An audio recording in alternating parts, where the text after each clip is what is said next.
Hello guys.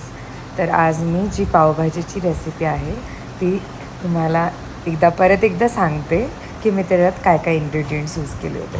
तर व्हेजिटेबलमध्ये मी use केलं होतं कोबी, गाजर, बीटरूट, शिमला, बटाटा, बीन्स आणि वाटाणा. तर हे सगळं मी कट करून कुकरमध्ये 2 ते 3 शिट्ट्या घेतल्या आहेत. तुम्ही बघू शकता. त्याच्यामध्ये आवडीनुसार थोडंसं मीठ टाकलेलं आहे मी.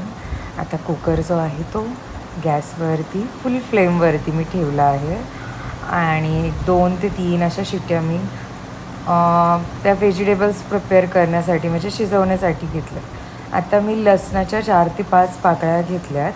काश्मीरी मिरची भिजवलेली मिरची आहे ती, त्याची पेस्ट केलेली आहे. आणि आपल्या इथे कुकरमध्ये बघू शकता भाज्या व्यवस्थित अशा शिजलेल्या आहेत, त्या मी बाजूला करून घेतल्या. त्याची एक फाईन प्युरी करून घेतलेली आहे मिक्सरमध्ये.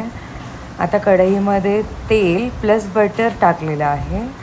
त्यानंतरनं आपण टाकणार आहोत कांदा फाईनली चॉप्ड आणि टोमॅटोही टाकलेला आहे. लाईट ब्राऊन कलर येतोपर्यंत आपल्याला तो फ्राय करायचा आहे व्यवस्थित. त्याच्यानंतर लाईट ब्राऊन होतोपर्यंत आपण हे कांदा आणि टोमॅटो प्लस आता मी जिंजर गार्लिक पेस्ट यूज केलेली आहे. आता लाल मिरची पावडर आपण ह्यात ॲड करणार आहोत. धनिया पूड ॲड केलेली आहे. व्यवस्थित फ्राय करायचं आहे आणि पावभाजी मसाला टाकायचा आहे त्यामध्ये.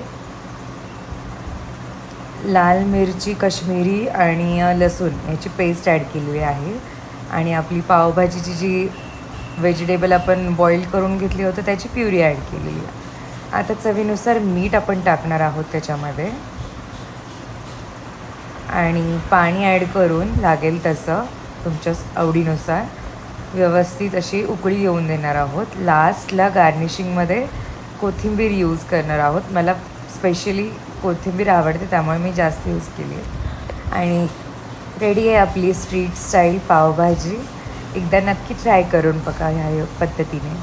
Thank you for watching Namrata's recipe.